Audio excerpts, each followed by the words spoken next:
a KSL Sports Beat presentation.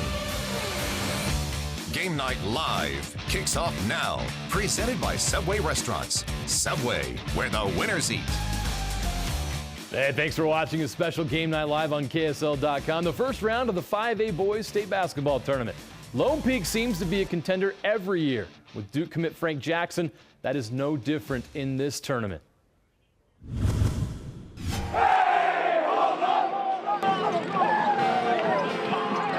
Knights opening the tourney against Mountain Crest, the 4 seed from Region 1. Mountain Crest came out and took a 10-3 lead.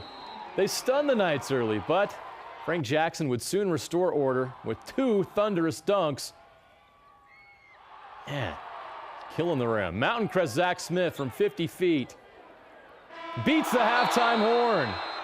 We would go back and forth in this one in the third quarter. Frank cutting to the hoop for 2 of his 22 points.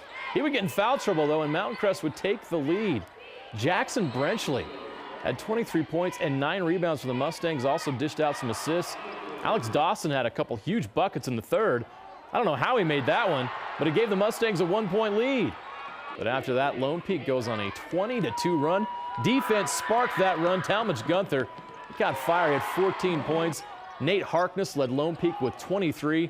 They will face the winner of this next game in the quarterfinals, and that game is Syracuse from Region 1 taking on Copper Hills from Region 3. All Grizzlies from the start. Stockton Shorts, yes, he is named after John Stockton, gives Copper Hills an 11-2 lead. He had 15 points just before the end of the half. Copper Hills guard Preston Sanchez spins one off the glass to beat the horn. They led by 11. After halftime, the lead grew in the second half. Charlie Olson beats the third quarter horn for 3 of his team high 15. Copper Hills moves on to the quarterfinals with an 18-point win. Bingham looks to be the team to beat in the 5A tournament, led by BYU commit Lowly Childs. They went undefeated in Region 3.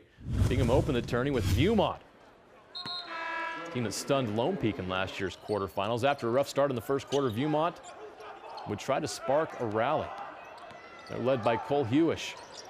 He knocks down the bucket. But Bingham would continue to roll in this one.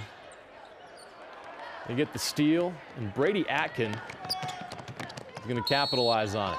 He gets the and one. The Miners look really tough. They got athleticism.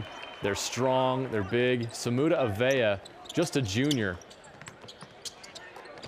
Look at the length he has. He had a nice game, and of course, Yoli Childs.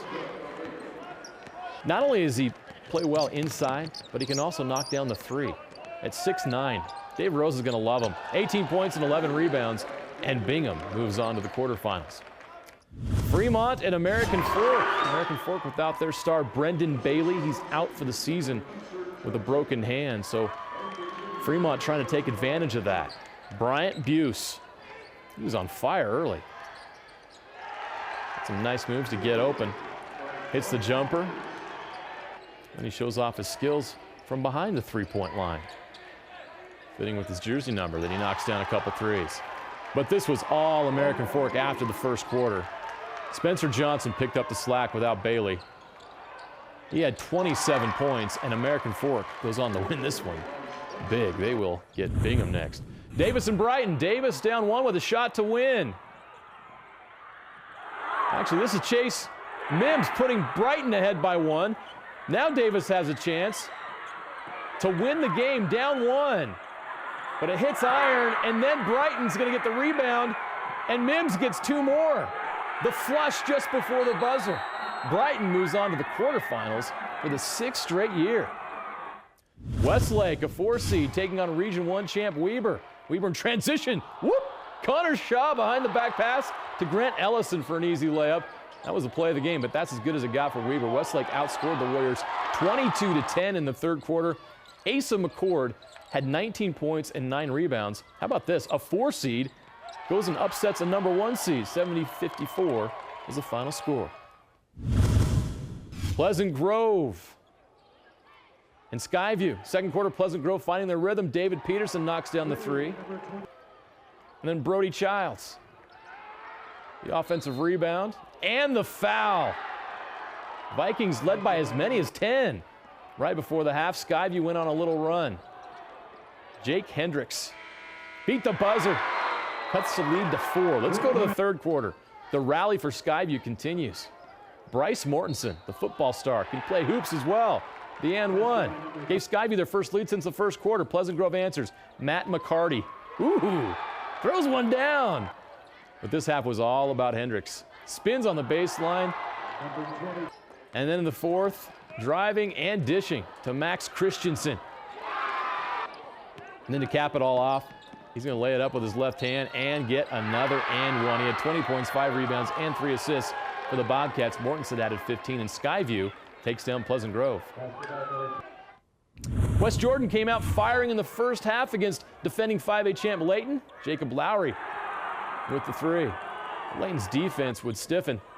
A block party for Kedrick Kemp, then Julian Blackman. And then Blackman started going offensively, coast to coast for the bucket.